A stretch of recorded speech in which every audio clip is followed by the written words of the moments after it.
রাহুল গান্ধীর বিরুদ্ধে দেশদ্রোহিতার মামলা সমন পাঠালো উত্তরপ্রদেশ ও অসমের আদালত।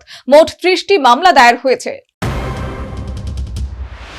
কংগ্রেসের লড়াই শুধু বিজেপি বা আরএসএস এর বিরুদ্ধে নয়, কংগ্রেসের লড়াইটা গোটা রাষ্ট্রশক্তির বিরুদ্ধে। কংগ্রেস কর্মীদের এক সম্মেলনে অতি উৎসাহে এমনটাই বলেছেন লোকসভার বিরোধী দলনেতা রাহুল গান্ধী। এখন সেই মন্তব্যের জন্য আইনি বিপাকে পড়তে হচ্ছে রাহুলকে। কংগ্রেস নেতার বিরুদ্ধে দুই বিজেপি শাসিত রাজ্যে জোড়া মামলা দায়ের হয়েছে। ইতিমধ্যে উত্তরপ্রদেশ ও অসমের আদালতের থেকে আইনি নোটিশ পেয়েছেন রাহুল। গেরুয়া শিবিরের দাবি, রাহুল যা বলেন সবটাই জর্জ সোরেসের মতো দেশবিরোধীদের শেখানো বুলি বলেন। তাতে অতিষ্ঠ হয়ে আমজনতাই তার বিরুদ্ধে মামলা করেছে, যদিও কংগ্রেস খুব একটা গুরুত্ব দিতে নারাজ মামলাগুলিকে।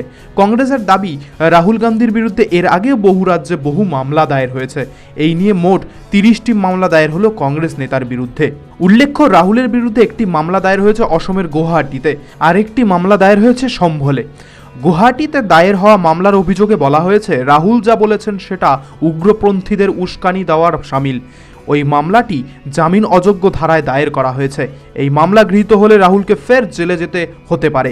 আর উত্তরপ্রদেশের সম্ভলে রাহুলের বিরুদ্ধে মামলাতেও রাহুলকে নোটিশ পাঠিয়েছে আদালত। সম্ভলের আদালত আগামী 4 এপ্রিলের মধ্যে রাহুলকে ওই নোটিশের জবাব দিতে বলেছে, না হলে 4 তারিখ সশরীরে হাজিরা দিতে হবে কংগ্রেস নেতাকে। National bureau report, news vanguard.